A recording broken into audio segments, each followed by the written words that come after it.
Talino sila daw. Oo. Siyempre, dahil sa news po, minamin naman parang talino nila. Para sa news nila. So ano, 1 out of 10? 10? Mali ka na.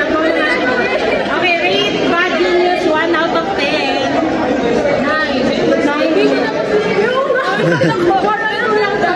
alam mo, nakapo ako. Hindi ko na alam kung paano ako gano'n. Natatense talaga ako. Nagsasalita ako sa mga nangyayari. Yan, si Always on the Go. Alam mo siya. Watch out for Bad Genius hitting cinemas nationwide tomorrow, September 25th. Catch it all at all SM Cinemas.